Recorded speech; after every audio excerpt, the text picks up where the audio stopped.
netizen, berjumpa lagi dalam Hikmah Ramadan Dwipa TV, televisi media sosial milik umat Islam.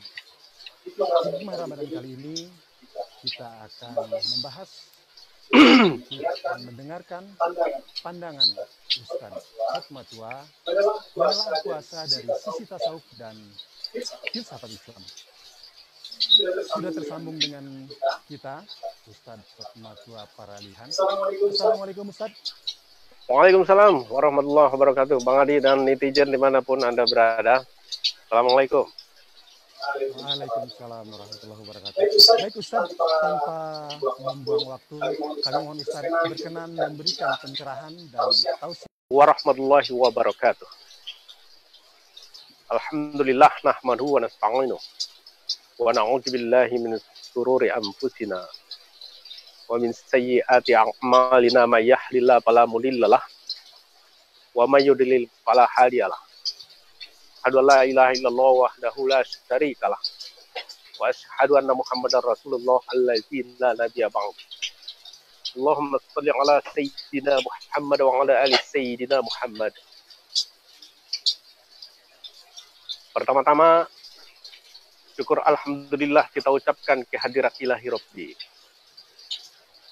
yang mana tentunya tidak ada lagi yang paling pantas sebagai seorang yang beriman dan bertakwa kepada Allah, manusia yang lemah, yang memiliki kesalahan, silap dan lupa. Oleh sebab itu, tidak ada lagi yang paling pantas selain daripada bersyukur. Dan alhamdulillah kita masih diberikan kesempatan untuk bertemu lewat acara dialog Ramadan pada malam hari yang berbahagia ini. Atas nikmat yang diberikan itu juga, begitu juga dengan nikmat kepada diri kita, keluarga kita, anak keluarga, dan teman-teman, sahabat, bahkan atas kehidupan yang diberikan kepada dunia dan seisinya. Pantas juga kita tetap takwa dan bersyukur kepada Allah Subhanahu wa ta'ala. Netizen yang dirahmati Allah, tentunya selawat dan salam kehariban Nabi besar Muhammad sallallahu alaihi wasallam. Allahumma shalli ala sayyidina Muhammad wa ala ali sayyidina Muhammad. Manusia satu-satunya yang kita harapkan syafaatnya yaumil akhir nantinya, yang pada saat itu tidak ada lagi anak, tidak ada lagi jabatan, tidak ada lagi harta, yang pada saat itu kita kembali kepada Allah. Tidak ada lagi yang kita harapkan yang berarti yaumala yanfa'u malun wala banun, kecuali datang kepada Allah dengan hati yang tenang, gembira, dan pada saat itu juga kita harapkan syafaat Nabi Muhammad sallallahu alaihi wasallam kepada kita atas kekurangan, kesalahan, dan kekeliruan kita selagi berada di dunia. Netizen yang dirahmati Allah, pada kesempatan ini kita berada dalam suasana yang boleh dikatakan sangat mencekam. Kenapa? Di mana wabah COVID-19 bukan hanya di daerah kita masing-masing, tetapi juga di seluruh dunia, Amerika, Eropa, China, Asia seluruhnya, bahkan ke Afrika juga adalah wabah ini sudah menjadi sesuatu yang sangat menakutkan. Oleh sebab itu, dengan suasana seperti itu, apa yang harus kita lakukan?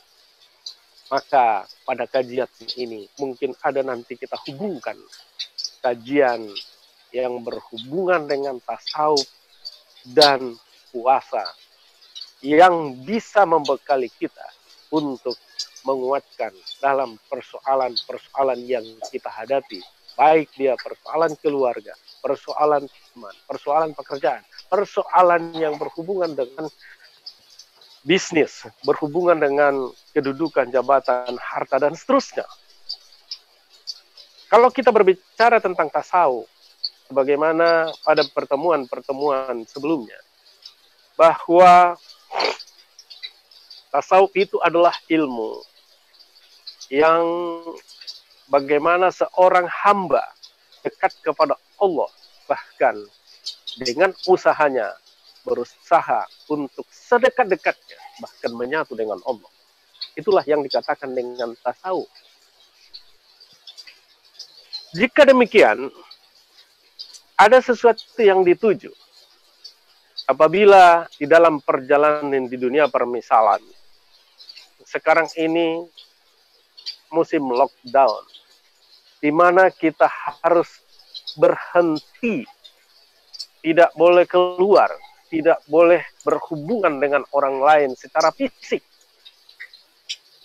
tidak boleh berpindah satu daerah ke daerah lain karena harus disebut dengan physical distancing, harus menjaga jarak antara satu orang dengan orang lain, satu kota dengan kota lain, satu komunitas dengan komunitas yang lain, satu bangsa dengan bangsa yang lain.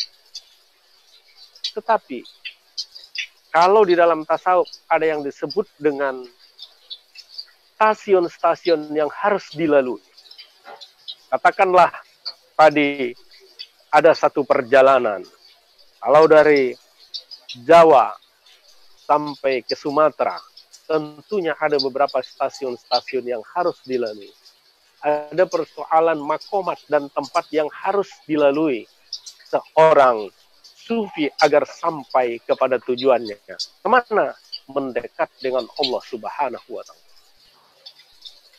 Beberapa macam stasiun-stasiun yang sudah masyhur di kalangan ulama sufi ataupun para praktisi, para pemikir, para pelaksana tasawuf yang disebut dengan sufi.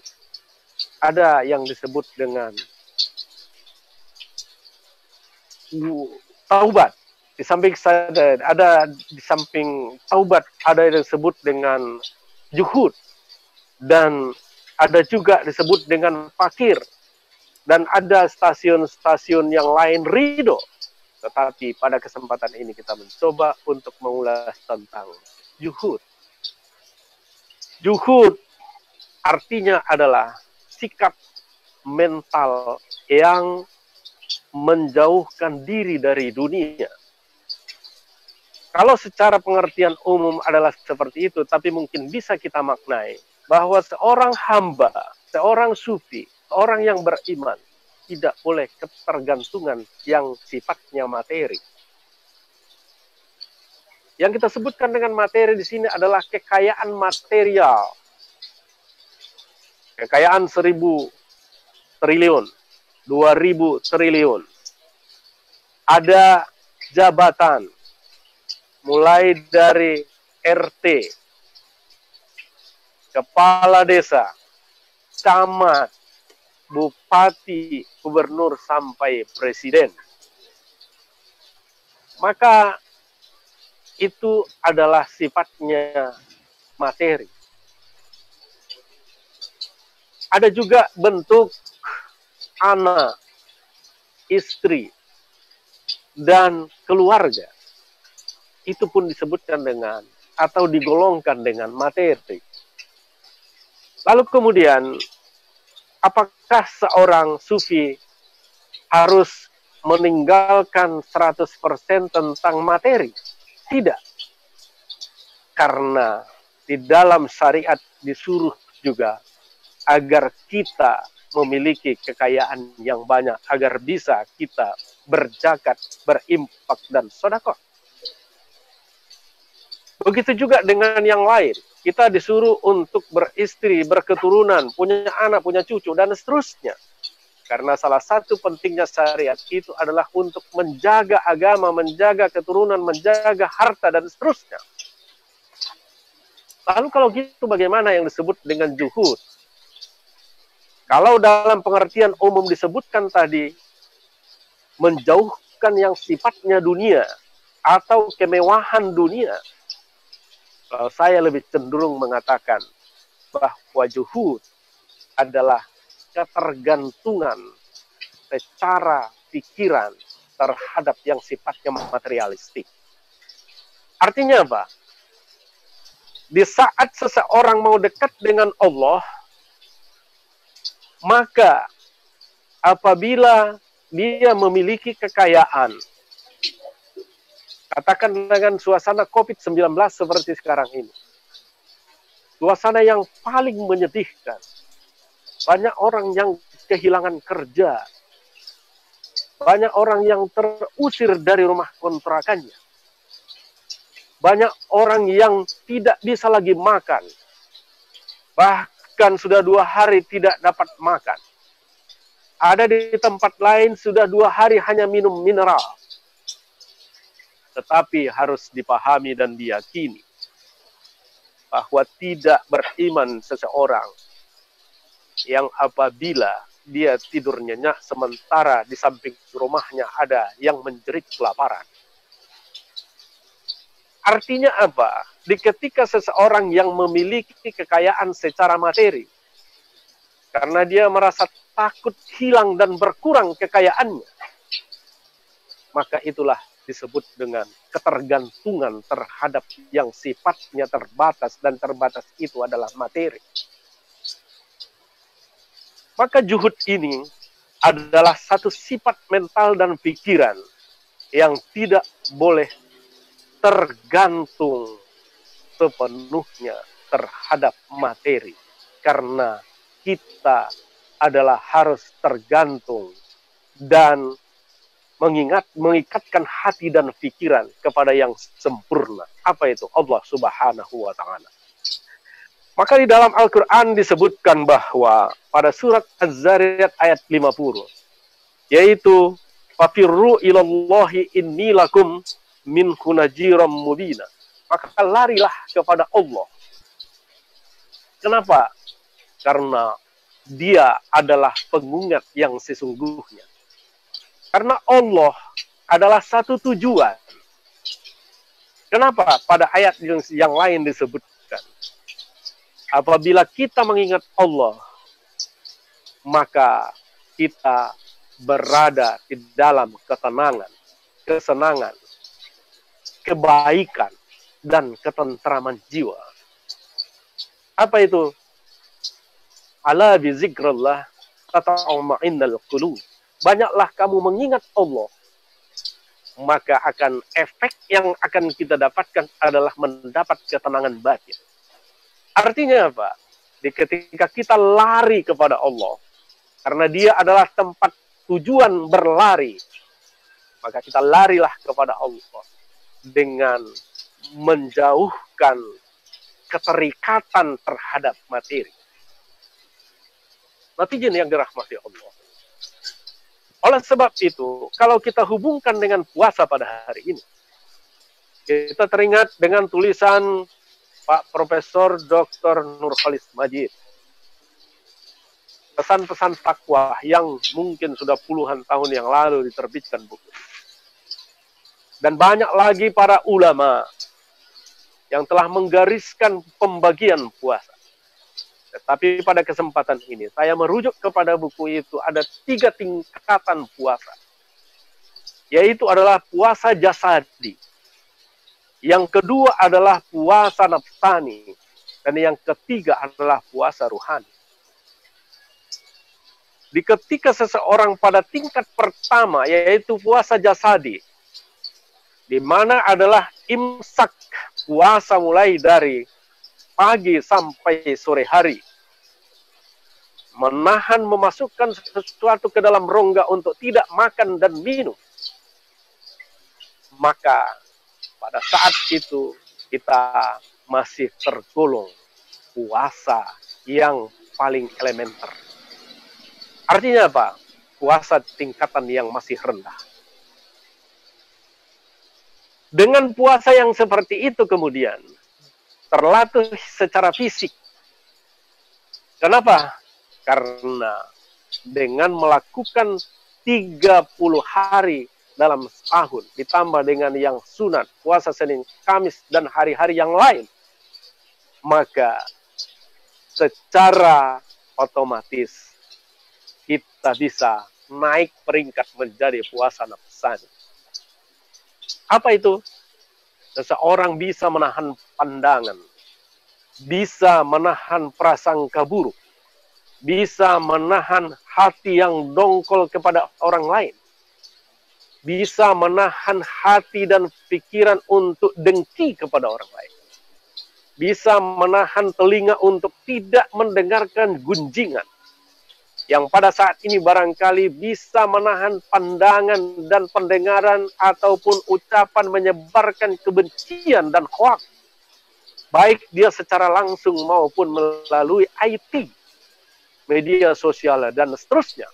Tentunya itu adalah puasa tahap kedua, di mana seseorang bukan hanya lagi puasa pada secara fisik untuk menahan makan dan minum, tetapi dia sudah bisa menahan pandangan, pikiran, hati, pendengaran dari kebencian ataupun yang tidak sesuai dengan syariat Islam. Para netizen yang dirahmati Allah, kalau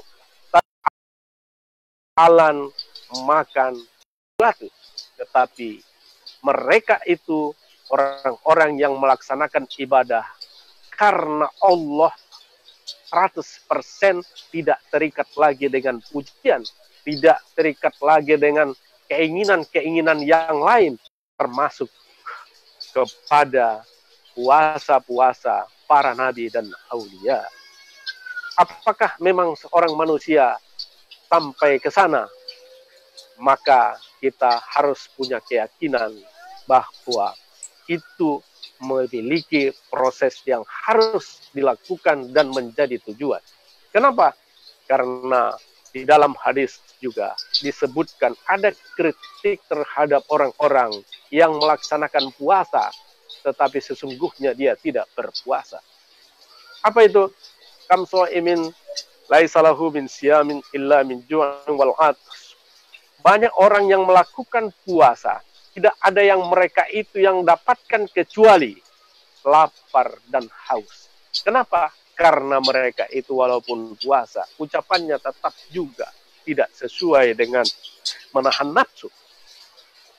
Walaupun mereka itu tetap puasa, tetapi pandangan juga tetap tidak sesuai dengan ajaran Islam.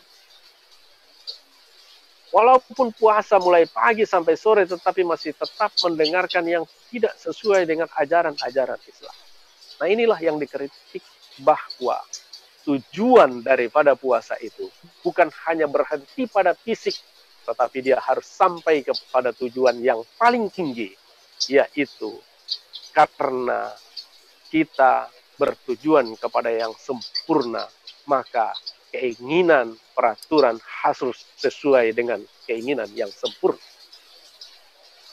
Kalau sudah sampai ke tingkat itu, maka kemudian kita yakin bahwa keinginan, cita-cita akan dibukakan oleh Allah, dan insya Allah balasan yang kita dapatkan adalah salam daripada Allah.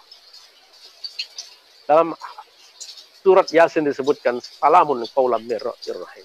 Salam dari Tuhan kepada orang-orang yang taat beribadah, yang melakukan puasa dengan baik, yang melakukan ibadah qiyamul lail dengan sempurna, yang melaksanakan sholat yang wajib maupun yang sunat tetap dilaksanakan, maka ridho Allah akan turun.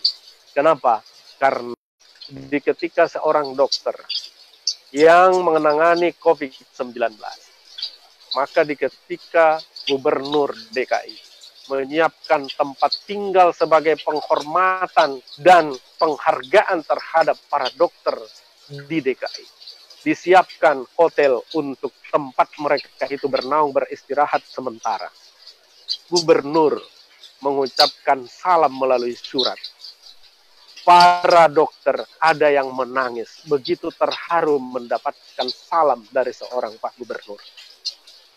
Kenapa? Karena dia tidak menyangka bahwa seorang gubernur, dia memberikan kesempatan hatinya untuk mengucapkan salam kepada dokter.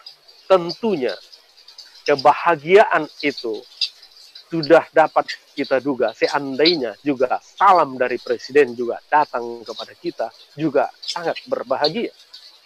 Tetapi juga jangankan dari presiden, jangankan dari seorang gubernur, di ketika kita sudah beribadah dengan baik melaksanakan puasa, maka datang salam daripada yang pemilik dunia, yang pemilik surga dan neraka. Salamun qaulan mir rabbir rahim. Netizen yang dirahmati Allah, tentunya inilah sebuah proses yang dilakukan oleh para sufi, yaitu meningkatkan kualitas diri, ketergantungan yang secara penuh kepada materi, yang akhirnya sampai kepada yang sifatnya ruhani. Itulah yang menjadi sifat-sifat zuhud yang dilakukan oleh para sufi, dan kemudian itulah mudah-mudahan yang bisa kita pahamkan dalam melaksanakan puasa dari perspektif tasawuf. Para netizen yang dirahmati Allah, kiranya dengan penjelasan yang singkat ini tentunya sangat banyak kekurangan dan kekhilafan, apalagi kesalahan. Maka atas kekurangan, kehilafan, dan kelemahan itu, saya seorang manusia dan para pecinta ilmu dan juga adalah mencari ilmu, saya minta maaf dan minta izin kepada pendengar dan minta ampun kepada Allah. Kira demikian, billahi taufiq wal hidayah. Assalamualaikum warahmatullahi wabarakatuh. Waalaikumsalam warahmatullahi wabarakatuh. Netizen, demikian tadi tausiah dari Ustaz kita, Ustaz Hotmatua Paralihan, yang telah memberikan kita pencerahan seputar Ramadan dalam kajian tasawuf dan filsafat. Tetap nantikan program-program